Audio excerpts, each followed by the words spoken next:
Yang lain di sini ada orang yang berkata, tetaplah berjamaah di masjid, kata dia. Jangan mau ditakut-takuti dengan ancaman virus corona. Masjid adalah rumah Allah dan virus corona adalah ciptaan Allah. Di sini logika keimanan kita diuji. Kalau kalian benar-benar beriman, untuk apa takut? Allah Subhanahu wa taala yang mengatur semua itu. Dan apabila ajal kita dijemput di masjid, insyaallah kita akan dimatikan dalam keadaan husnul khatimah. Ini ucapan orang yang berlebihan, yang terlalu ekstrim ya. Yang pertama, orang yang mengucapkan ini telah menyelisihi nasihat para ulama untuk salat di rumah, dan terutama menyelisihi anjuran Nabi SAW untuk menghindarkan diri dari wabah ya. Firra minal majdzum, larilah kalian, kata Nabi SAW, dari penyakit majdzum, penyakit lepra atau kusta. Bagaimana kalian lari dari singa. Perintah Nabi SAW untuk lari dari penyakit wabah seperti ini bukan bentuknya takut kepada selain Allah, bahkan ini bentuknya bertawakal kepada Allah, menghindarkan diri dari musibah. Maka seorang wajib menempuh sebab-sebab yang dengannya Allah Subhanahu wa taala menghindarkan dia dari musibah. Dan yang kedua, orang ini telah menyelisihi wejangan pemerintah dan himbauan penguasa kita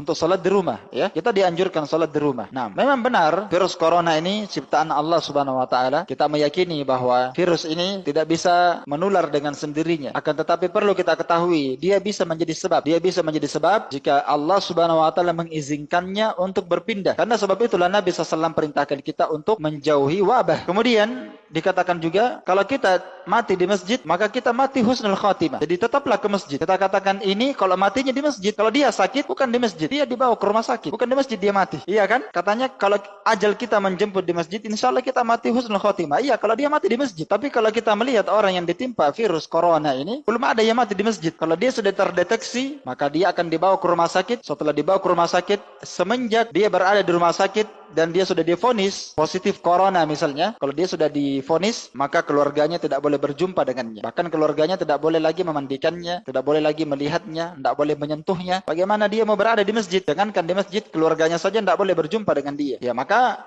justru kita katakan, sayangilah keluarga kalian, sayangilah anak dan istri kalian, sayangi keluarga kalian. Ya, ini larangan salat di masjid bukan untuk seterusnya. Larangannya ini untuk sementara saja. Kita sedang diuji oleh Allah Subhanahu wa taala. Maka jangan kita menambah masalah. Pemerintah kita sudah susah payah, jangan keluar. Masih mending yang salat ya. Yang tidak salat ini keluar keluyuran, nanti juga tidak salat juga. Nah, wallahu a'lam.